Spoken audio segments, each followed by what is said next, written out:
कल 10 अगस्त को राज्यसभा में एक बिल पेश किया गया, जिसे देखते ही विपक्ष आग बबूला हो गया, क्योंकि ये दूसरा ऐसा बिल था जिसमें सुप्रीम कोर्ट का सीधा इंटरफेरेंस था। पहला तो दिल्ली सर्विस बिल था और अब सरकार लेकर आई है कि चुनाव आयुक्तों की नियुक्ति का बिल, जिस पर खुद सुप्रीम कोर्ट ने कानून बनाने का सरकार को आदेश दिया था, लेकिन विपक्ष इससे बौखला गया। इस रिपोर्ट में आपको बताऊंगा कि विपक्ष का बौखलाना कितना सही है और कितना गलत।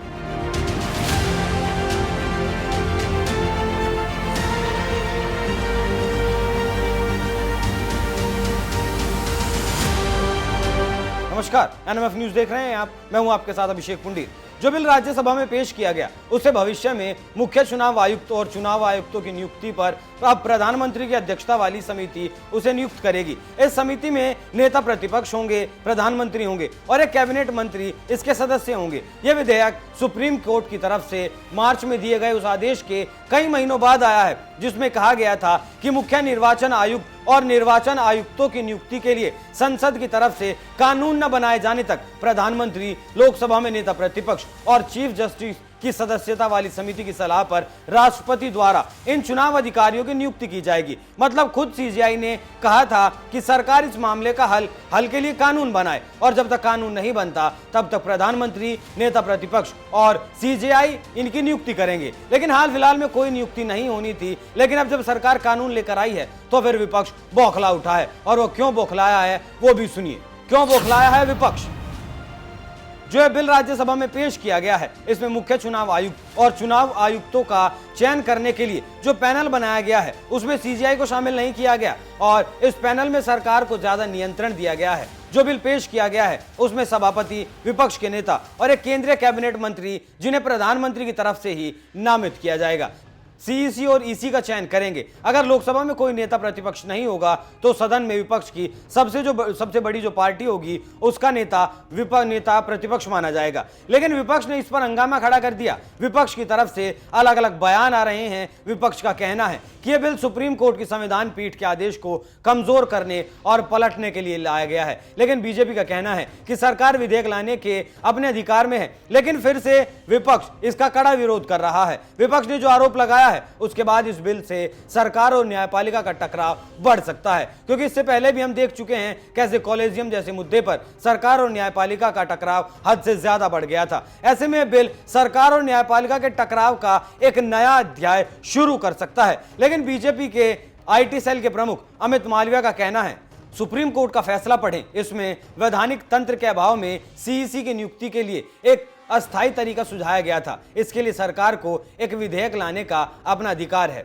साथ ही इस बिल पर वरिष्ठ वकील प्रशांत भूषण का कहना है, अगर विधेयक संसद में पारित हो जाता है तो भी उनके विचार में यह असंवैधानिक होगा और सुप्रीम कोर्ट द्वारा इसे रद्द किए जाने की संभावना है। दिल्ली के मुख्यमंत्री अरविंद केजरीवाल ने कहा, मैंने पहले ही कहा था कि सरकार सुप्रीम कोर्ट के किसी भी आदेश को पलट देगी जो उसे पसंद नहीं आएगा। यह खतरनाक स्थिति है जो चुनाव की निष्पक्षता को प्रभावित कर सकती है। केजरीवाल ने आरोप लगाया कि प्रस्तावित पैनल में 2 बीजेपी सदस्य होंगे और एक कांग्रेस से, इसलिए जो भी चुनाव पैनल में चुना जाएगा वो सत्तारूढ़ पार्टी के प्रति वफादार होगा। कांग्रेस महासचिव केसी वेणुगोपाल ने चुनाव आयोग को प्रधानमंत्री के हाथों की कठपुतली बनाने का जबरदस्त प्रयास बताया। वेणुगोपाल ने कहा, प्रधानमंत्री को पक्षपाती चुनाव आयुक्त नियुक्त करने की जरूरत क्यों महसूस होती है? ये एक असंवैधानिक, मनमाना और अनुचित विधेयक है। हम हर मंच पर इसका विरोध करेंगे। अब आप ये भी जान लीजिए कि चुनाव आयुक्तों की नियुक्ति में जो राजनीतिक दखलंदाजी शुरू की थी वो कांग्रेस ने ही शुरू की थी। चुनाव आयोग में कांग्रेस की दखलंदाजी, सबसे पहले राजीव गांधी ने ही इसमें संशोधन किया था। कांग्रेस को याद करना चाहिए 16 अक्टूबर 1989 का वो दिन जब राजीव गांधी प्रधानमंत्री थे, तब कानून में संशोधन किया गया और चुनाव आयुक्त के पद बनाए गए। ये सब आम चुनाव की घोषणा से कुछ वक्त पहले ही किया गया था, तो इसकी आलोचना हुई और चुनाव आयोग की स्वतंत्रता से समझौता करने का आरोप लगाया गया। 2 जनवरी 1990 को वीपी सिंह की सरकार ने नियमों में फिर बदलाव किया और चुनाव आयोग को एक संसदीय संस्था बना दिया। इसके बाद 1 अक्टूबर 1993 को पीवी नरसिम्हा राव के नेतृत्व वाली कांग्रेस सरकार ने फिर नियम बदले और एमएस गिल और जीवीजी कृष्णमूर्ति को चुनाव आयुक्त नियुक्त कर दिया। इसी तरह मुख्य चुनाव आयुक्त और चुनाव आयुक्त कानून 1991 को अध्यादेश के जरिए संशोधित किया गया था। कानून का नाम भी बदल दिया गया था। कांग्रेस सरकार के इस कदम को तब के मुख्य चुनाव आयुक्त टीएन शेषन ने सुप्रीम कोर्ट में ये दलील देते हुए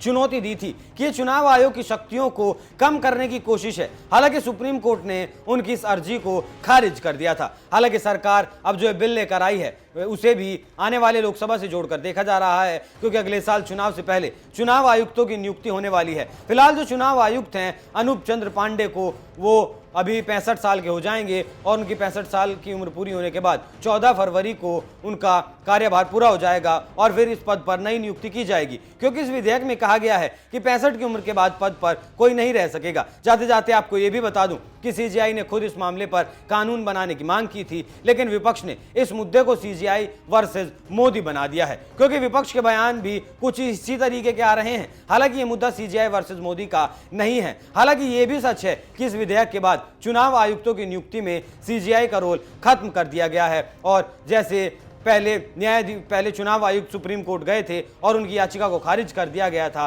तब भी सुप्रीम कोर्ट इसमें कुछ नहीं कर पाया था। तो अब जैसा विपक्ष का कहना है कि सुप्रीम कोर्ट इस कानून को खारिज कर देगा, तो ऐसा होना बहुत नामुमकिन सा काम है। हालांकि इसके जो टेक्निकल पॉइंट्स हैं उस पर बाद में चर्चा होगी और होनी भी चाहिए, और उस चर्चा के बाद क्या निकल कर सामने आता है वो अभी दूर की बात है, वो भी इसके बाद की बात है। हालांकि आप इस खबर पर क्या राय रखते हैं, अपनी राय हमें कमेंट कर जरूर बताएं। नमस्कार। आदरणीय अध्यक्ष जी, जो पुरानी सोच वाले लोग रहते हैं वो उस सोच से सहमत नहीं,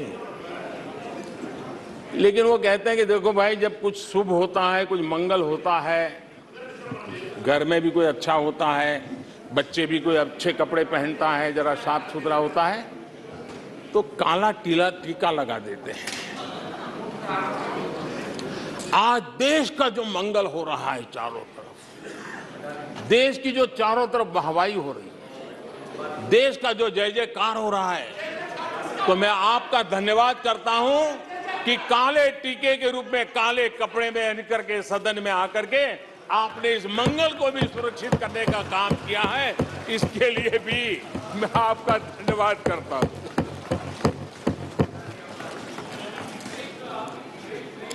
आदरणीय अध्यक्ष जी,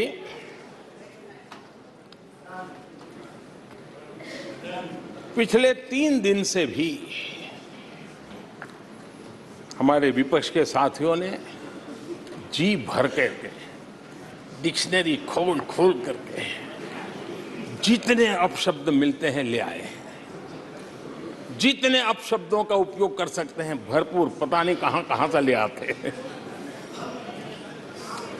लेकिन एक बार उनका निकल गया होगा, थोड़ा मन हल्का हुआ होगा, इतने अपशब्द बोल दिए हैं तो। और वैसे तो ये लोग मुझे दिन रात कोसते रहते हैं, उनकी ये फितरत है। और उनके लिए तो सबसे प्रिय नारा क्या है? मोदी तेरी कब्र खुदेगी। मोदी तेरी कब्र खुदेगी, मोदी तेरी कब्र खुदेगी, ये इनकी पसंदीदा नारा है। लेकिन मेरे लिए इनकी ये गालियां, ये अपशब्द, ये अलोकतांत्रिक भाषा, मैं उसका भी टॉनिक बना देता हूं।